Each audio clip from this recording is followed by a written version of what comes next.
ring. and tells Roshi is a pervert, and then after it goes back into the ocean. So it's kind of like it makes sense, but it's just like Also, he's magical, so I don't know if that counts as well. Well, yeah, he's magical crap. That's the way he acts. Yeah. Yeah, it's the way he's written. It's a kind of thing that I really love watching, but it's not acceptable if it was to come out now. Yeah, certain characters and certain things they do and all that. Because I'm part of a Dragon Ball group on Facebook. Someone asked, such a stupid question, but they showed Goku without any pants on when he was a kid. Why don't they do it when he's an adult? But what the fuck? Well, I mean, there's also technically it does happen. Is when he was having there was an outdoor bath, then afterwards he accidentally goes Super Saiyan. It breaks everything, and he's like butt naked. It's kind of it does happen. But I'm like, why are you asking to see a pair of anime balls? Cobra never lost me many times. Are you saying that you not enjoy the hot dog thing? No, I did not enjoy hot dog things. Yeah, I didn't. And that's a reference to something, right? And I didn't know what the reference was to. But I didn't get the reference. I didn't realise. Oh, was that the 2001? Oh, thanks. Yeah, I've heard that bit, but that's not the hot dog specific. No, that was just quite random. Yeah, that's the origin of it. Sorry, what's the origin again? I mean, no, when they flash back into it's different evolution, 2001 Space Odyssey. Oh yeah. The other with the big hot dog fingers. I was just weird. Yeah, so I don't know what the reference is from that apart from just a silly idea. I think that's what it was. I could be. I just tried to look at a New York Times article, but it wouldn't let me without paying first. Come on, Corey, take one for the team. They're bad. I wouldn't be surprised if it was like a reference to something that David Burns done, because he did the school as well. And it seems like the kind of thing that he might do. Yeah, maybe. That's a fair point. Because it's so out there and weird and random that that's just in his ballpark. Yeah. I think that's the thing for me though, because the stuff between Waymond and Evelyn and their relationship with one another and their relationship with themselves and all of that stuff, I love all of that. I really, there's so much of Waymond that I really relate to, and there's so much of Evelyn that I see in Rachel as well. And there's a lot of kind of their whole arc and where they start from, and then how they see each other by the end. All of that stuff is really, really beautiful. What I struggled with the first time, which I struggled with this time as well, but I didn't struggle with it as much as I did the first time. It's just there's so many rug pulls from those moments.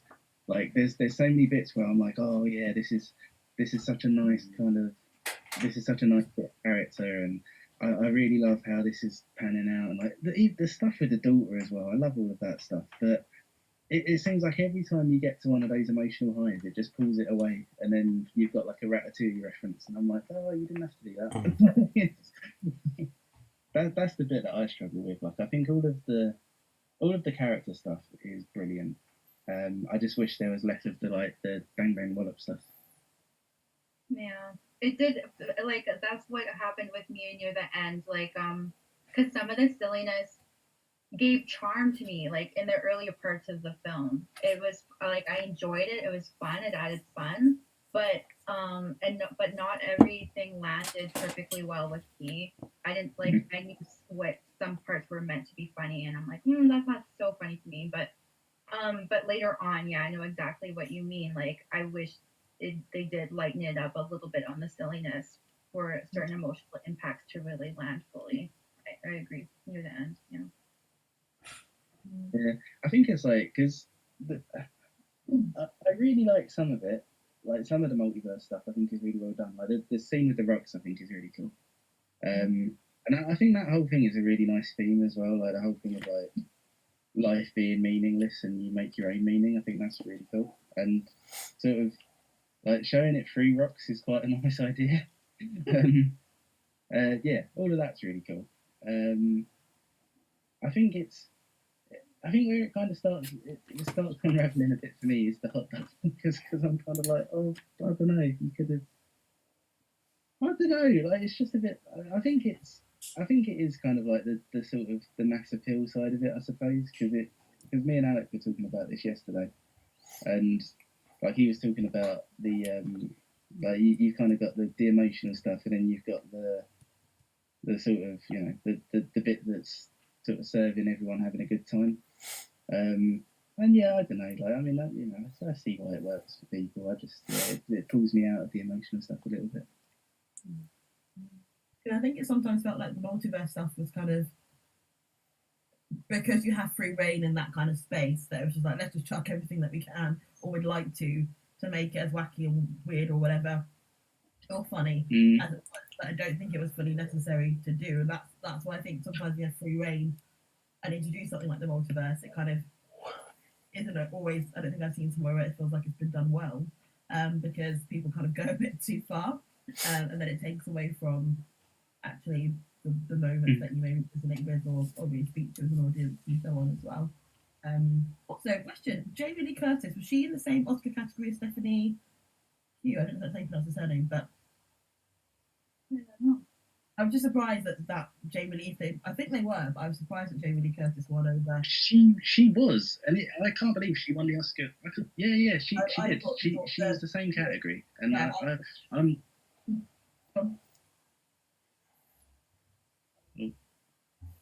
Sorry, my Wi-Fi is dropping.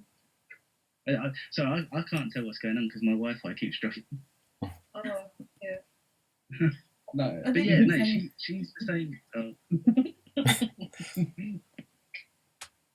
She was the same category, Stephanie Hugh, and yeah, I mean, like she seems like a nice person, so I'm glad she's won an Oscar. But yeah, I would have, if I was part of the Academy, I would have definitely voted for Stephanie Hugh.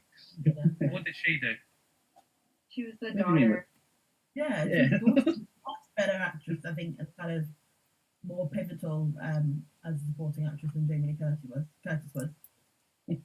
Jamie Lee Curtis. Rubbish. You know what? Stephanie though is the one actor that made me take half down a point for acting. Oh really? Yeah. God, Yeah, there's just so I many just- spicy takes tonight. There was just like so many like kind of like really key moments where I felt like I didn't get. This happens with me. Ben will know. Like I like highly acclaimed actors. Sometimes I'm just like, I don't know how you got so highly acclaimed. But yeah. So like to some moments I just like didn't get the like full ring of authenticity that I want in such a pivotal character. So yeah. Mm-hmm. Yeah, I think when I was watching it this time, so like I paid a bit more attention to Michelle Yeoh, just because like with her sort of like finally winning the Oscar and that kind of thing, and then I think there was something in her acceptance speech. I can't remember what it was, but I remember thinking like next time I watch this, I really want to pay attention to her, and I kind of. So when this won the Oscar for Best Film, like obviously it was a surprise to most people because it was like fairly independent and just sort of like not the kind of film that would usually win Best Film. But when I was watching it this time, and I was thinking of Michelle Yeoh, I was kind of thinking actually like it really makes sense that this won Best Film because Best Film is usually won by a film that's about films, and this is basically a film about Michelle Yeoh living her career. Like if you took every one of her films and just said, yeah, that's an alternate life for her, then that's this film. I mean, like they used her real life, like red carpet looks into this film as well. Yeah, exactly. Yeah. So it's kind of like, yeah, that makes sense because all films about films are usually quite Oscar winning. I mean, I wouldn't say Oscar bait, but like they usually win a lot of Oscars. Yeah. I Yeah. I wouldn't call it Oscar bait at all, but like, you can see why it's happening. I don't want to like derail the situation, but should we have been like Corey? Why is it choose this film? Oh, yeah, sure. No, it's too late. Never too late. I chose this film, and it was like sky high near the top of like the experience for me was I just can't remember the last time I've been so impacted positively by a film. This film just blew me away the first time I saw it, and same like every time I've watched it, I've still been hit like really hard with like emotional impact and just really super impressed. And I enjoy the like just the the visual effects and the music and the humor. And as I said, like not all the humor fully lands with me, but the nitpicks that I've had, just like they get completely like nearly washed away by just like the positivity that I experienced with this film. Yeah, the acting fantastic, and also like it just really hits home to me for like what I personally value the most, which is just like relationships, family, and it also hits on these huge like ideas, like existence and like the philosophy of that, and um, and also the theme of kindness too, with the character of Wayman. So yeah, just like I cannot, and it's been years since I first saw it, and I haven't seen a film since that has impacted me so much as this one. It's just like bonkers good for me. So yeah, I was happy to bring it to Film Club, and I'm glad most of you enjoyed it. Right. Yeah, so that's the start off for me. That's a nice reason for a pick. Even if Rob hates it.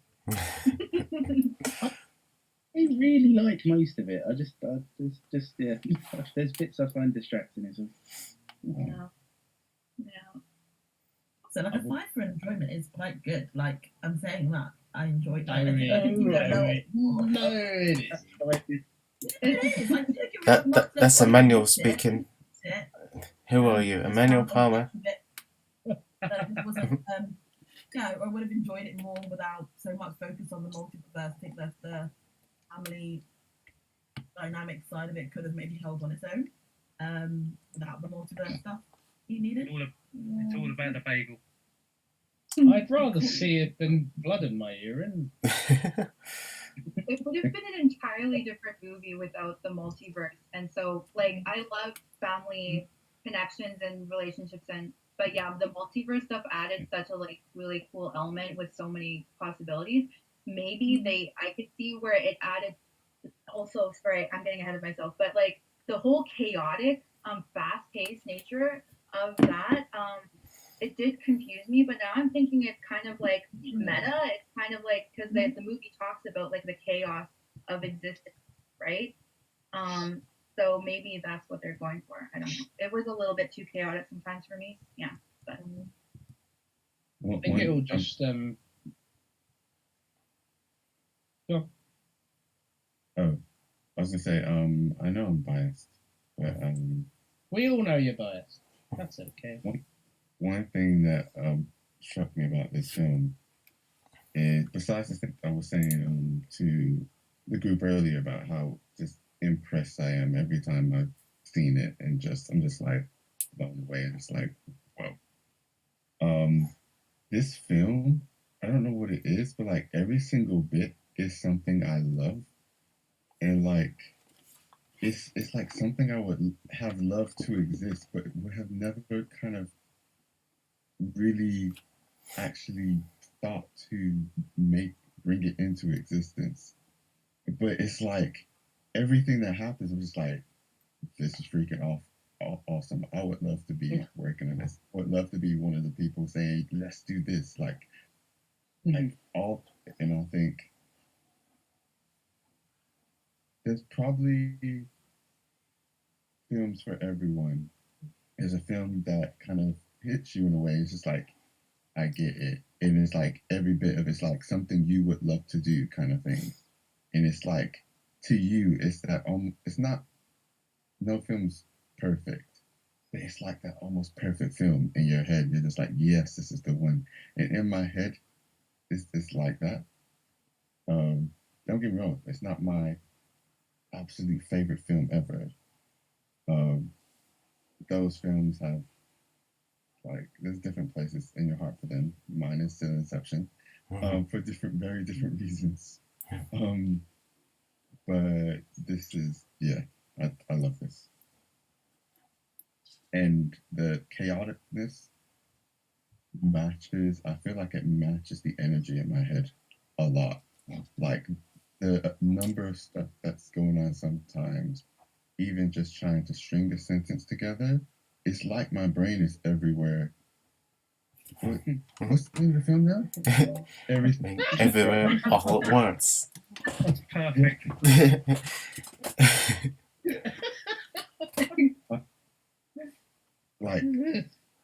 like, word it, check it 3 times and then say it. But It's all lots of stuff, lots of places simultaneously. yeah, all the crazy thoughts, the madness, the like really crazy creativity, it's like my mind, but on steroids and staring back at me, and it's just like, whoa. So yeah, I'm pretty sure we all think manic personality and then immediately go Manuel. Most manic guy I know. You might call him I mean, a manicuel. Oh, that was not a very good pun, to be fair. I apologise. None of them are good, Ben. Hey, that's going too far. Hey Ben, sorry. Oh no, don't. I was just disagreeing with Alec. Just the norm.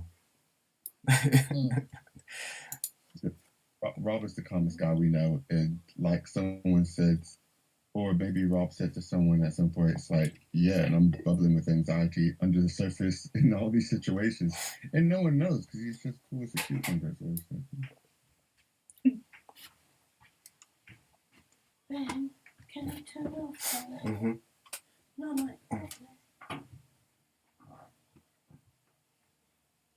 it's really funny, Rob. See you the floating head just smiling. It's great. I think he was talking, but I don't know if he knows we Yeah, can hear him. Oh yeah, Rob, we can't hear you. No, it's okay. Yeah, he's not muted though, is he? Or is he just? Rob, It's Rob driving. Rob is trying, Mum, I don't know. Rob's trying to reenact Bohemian Rhapsody on his own.